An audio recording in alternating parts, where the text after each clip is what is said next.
দর্শক এই মুহূর্তে কাকরাইল এলাকায় রয়েছেন সহকর্মী দীপন দেওয়ান, সরাসরি যুক্ত হচ্ছে সেখানে। দীপন, শিক্ষার্থীরা এখন কি বলছেন, তাদের আন্দোলনের সর্বশেষ তথ্য আমাদের জানাবেন। শিক্ষার্থীরা এখান থেকে তাদের যে 3 দফা দাবি, সেই 3 দফা দাবি আদায় না করে তারা সরবেন না। গতকালকে তারা যখন এখানে এসেছিলেন, সেখানে প্রথম দফায় পুলিশের সাথে ধাওয়া পাল্টা ধাওয়া, টিয়ার গ্যাস এবং জল কামান মারা হয়েছে। তারপরেও তারা এখানে অবস্থান করেছেন, রাত ভর তারা এখানে ছিলেন এবং রাত গড়িয়ে সকাল এখনও তারা অবস্থান করছেন।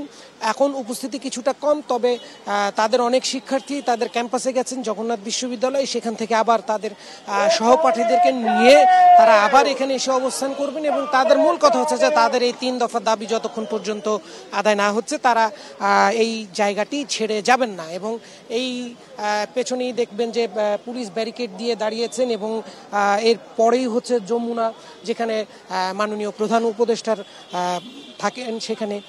সেই কারণেই এই জায়গাটি খুব স্পর্শকাতর হয়ে যাওয়াতে এই জায়গাতে ব্যারিকেড দিয়ে তার ওই পারে আর যাওয়ার বিষয়টিকে বন্ধ করে দেওয়া হয়েছে এবং এটি নিয়ে ঢাকা মেট্রোপলিটন পুলিশের একটি নির্দেশনাও আছে। তারপরেও এই দাবি দেওয়া নিয়ে মোটামুটি শিক্ষার্থীরা অনড় রয়েছেন এবং আমি এখানে এসে দেখেছি যে তাদের শুধু শিক্ষার্থী না, এই যৌক্তিক দাবির সাথে তাদের শিক্ষকরাও এসে যুক্ত হয়েছেন এবং তাদের শিক্ষকরা এবং ছাত্ররা একসাথে মিলে তারা এই দাবিগুলো আদায়ের জন্য আন্দোলন করছেন এবং রাতভর তারা এখানে ছিলেন এবং যার ফলে এক ধরনের ক্লান্তিকর পরিবেশ তৈরি হয়েছে।